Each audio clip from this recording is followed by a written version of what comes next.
Okay, hello. What's wrong with the internet? What's wrong with you, YouTubers? What's wrong with what they do when it comes to learning languages? Well, I'll tell you something.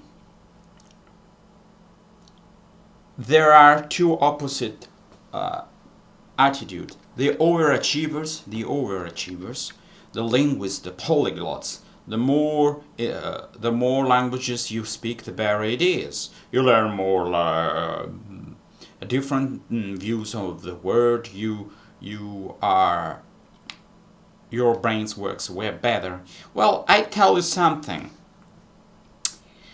There's always a price to pay for everything you do. There is also a flip side of the coin. The problem, you will be quite fluent, but never perfectly bilingual or trilingual in 20, in 10, in 5 languages. I think that more than 3 languages, it's extremely difficult to be uh, perfectly a perfect speaker of 3 languages. Why are we looking for perfection? I don't know, maybe because if you speak a language and you're free, your brain is open to all the nuances and you can express all the subtleties. Whereas you can repeating the same basic knowledge, the basic words in 10 languages. I think, I would say, well, you can do that, but don't think that speaking many languages is better than speaking very well 2 or 3 languages. I would say that adding, and that's my personal experience, and I've been teaching languages to, well, for years to many people, so I have a direct approach that is a long-lasting approach, and towards I dealt with every kind of people, and in both ways, English who were learning Italian who were learning English, myself learning Greek and Esperanto, improving my English and my Italian, because you never really know a language. And there are some languages that are on the verge of being more than one. That's English. You can get away with a standard Italian, but there is a standard. There are at least 2 standards without considering all the substandards in a good way. Substandard. I mean other, like British and American, and so it's very difficult even to master English. And when you're learning English as a second language, people don't get the idea that English is a very complex language in ways that people don't understand. Because many people have an Italian or Greek background, think that grammar is morphology. This means memorizing and mastering the forms, how verb change according to the tense, and how words, nouns change. In English, basically, they don't change a lot. But the way you use a tense, what tense to use, and all this stuff, and it's very complicated. Some people don't even understand it. It's complicated because they don't learn the language well enough to understand the grounds of the language, the spirit of the language. And when you fall in love with the language, you tend to speak that language and to improve the level of the language rather than achieving a quite high standard, but not like you could not pretend to be a native speaker, not even for 5 seconds. If people can listen to the way you speak, and only after some minutes they can infer or understand that you're not really a native speaker, or they can think that you lived abroad for a long time, well, that's a decent good level. I mean, if you can think in the language you're learning, or you don't even think you're learning the language, you just use it. You listen to the news, you watch videos, and you don't you even forget that's your not first language, and in time you don't feel it like you don't feel that like a second language, but it's part of yourself like your native language, and that can happen. That cannot happen if you're learning 5, 6, 10 languages, but if you're learning, for example, I'm dealing with Esperanto and with Greek, and in a way also with English, because I don't live in an English speaking country, and that's influences the way you speak. But yes, as you see, I speak it, and I feel like English is my language. Yes, I sometimes make mistakes. I always make mistake. I also make mistake when I speak Italian. That's another problem. To be perfectly bilingual in 2 languages with no interference, there's always. You can keep that in check, and you can upload videos, or you can record videos and understand the way you speak. So speaking is a good exercise if you have a feedback. It can be even your own feedback, because it's a monitor. When we speak, there is a conscious monitor. That happens when we say something and we realize it's wrong. That's a sort of mistake. This, I know it, but in real time, I don't master it well enough. It's not ingrained that in real time But there are also some kind of mistakes that you make because you don't even know they are mistakes. That's ground. That's something that you should. I got tied or not. I mean, these kind of mistakes can be corrected by native speakers or people who are like native speakers. A native speaker, to me, is not. It's a level. It's not, if you were not born in that language, into that language, you cannot speak like other people. No. Even if you native speaker, you can have. I had a grandmother who was born in Argentina. She was supposed to be a native speaker of Spanish. She could not speak Spanish anymore. So even native speakers can move on to become native speakers of another language. Obviously, it depends on the age. It depends on if you are completely immersed, absorbed in the new language. It depends on a lot of things. But languages are living things, even in yourself. So there are moments where I'm influenced more by American English, sometimes by British English, sometimes even by Italian. So there's always obviously there are no major shifts. It's difficult to assess. You need to have a good ear to feel all these differences. Depends on what language you're exposed to. So if I've been watching a lot of American videos or whatever, I have more of an American accent.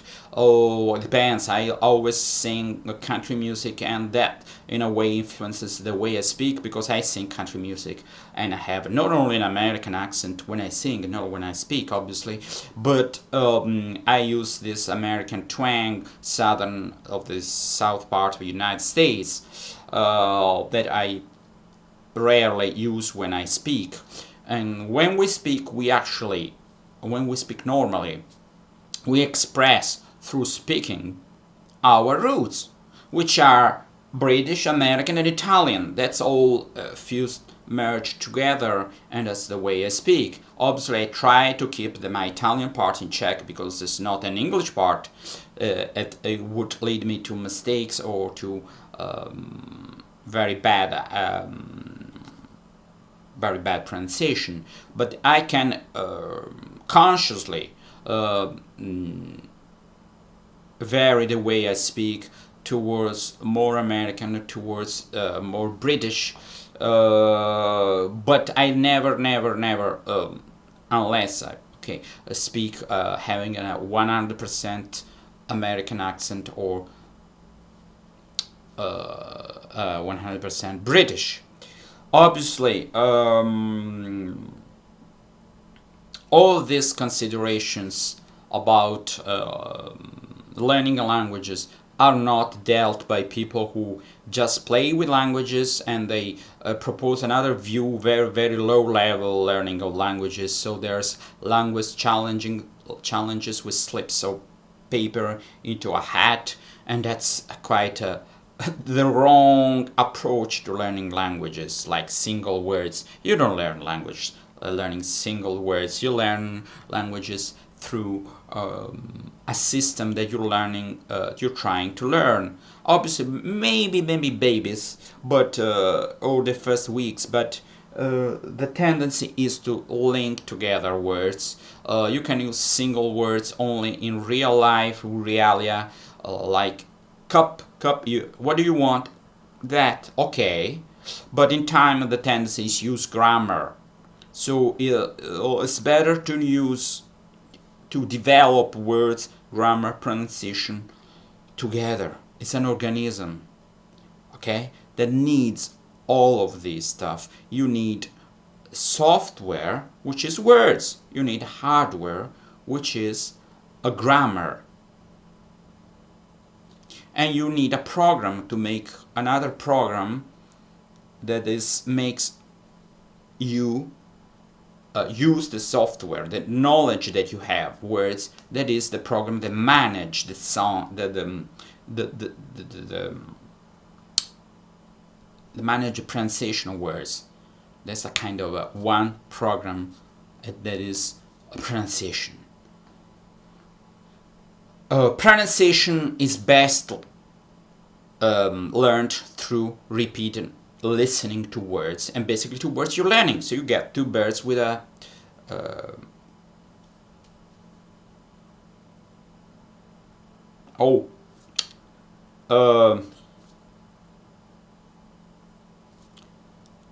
well, you start something, you have a blank. Anyway, I'd say that when, god damn it, you should learn pronunciation of words you're learning. Okay, so when you learn, you learn also with a stone. I had the Italian word, due. Now I don't even remember Italian. Yes, due piccioni con una fama. Che sta in un gioco. Dio spurgiti a mena sbarro. I don't remember.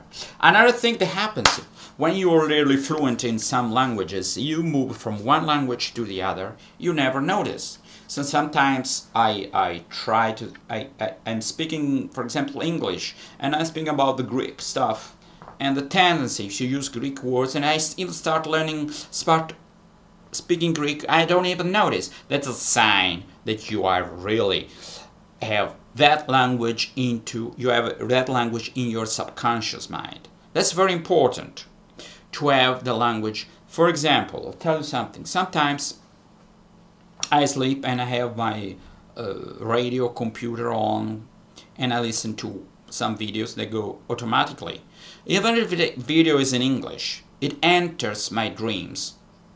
And I don't consciously know that, but for example, when I wake up and I dreamt about something strange to me, I don't believe, and the video was about some religious stuff, it means your mind is able to process this information that is in a, okay, English is not foreign to me, but to explain, in a language, let's say I'm Italian 100% and English is supposed to be my second language, but even if I'm dreaming, if I'm doing something else, I would understand. I don't need this extra concentration focus to learn to understand a language, unless it's Old English, it's a literary English, or it's like Cockney, let's say Standard American, Standard British. I understand.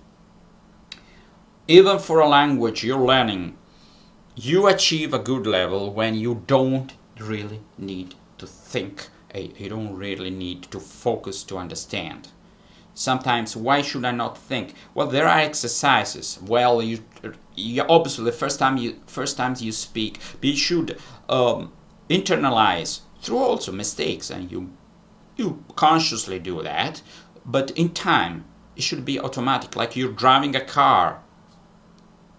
You know, you change speeds and you don't think about that. It's automatic. When you walk, you don't think, no, I'm putting one head in front of me, the other one is behind, then I move. No, when you speak, the same thing. It's automatic. You don't say, I'm going to say think, and okay, obviously, first time I teach students the TH, I say, put your tongue over the edge of your front upper teeth. Th. In time, the first time you have to think, then you forget it. So my video was basically, on YouTube you have two extreme views on how to learn languages, because in this society people have to be either silly or hyper technical. Either is showing off of abilities, or is showing off of silliness. Why can't we keep a middle ground? Most of people want to learn a foreign language, not through slips of paper. Most of people prefer to learn 1 or 2 languages rather than 10. And most of people want to use that language and develop a circle of friends who speak that language and that they can deal with. It's not easy. It's not easy. So it takes a long time to have a lot of people that you can speak Italian with if you learn Italian, if you're learning Italian, because people don't hear on internet, on Skype. You speak 1, 2, 3 times, then people are scared of making friends with you, and they move on to the. It's a long story, but it's not easy to make friends with people, and you can actually speak about whatever you want, and not the language. If it's just the language, and the other person is not learning your language, he will speak with you once, twice, 3 times, and then it's over. So let's learn 1 or 2 languages and try to use them. The more you use them, the more you become fluent. Obviously, there are techniques. You learn through your mistakes. You write down your mistakes. You try to have access to a language you're learning. Otherwise, you discourage this. Another subject that maybe I have already faced this problem in other videos. But the gist of this video is don't get involved in stupid apparent learning of Italian.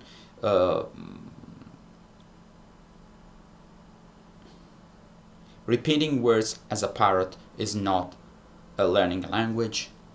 Learning 6, 8, 9 language is not the way to go for common people who have better fish to fry.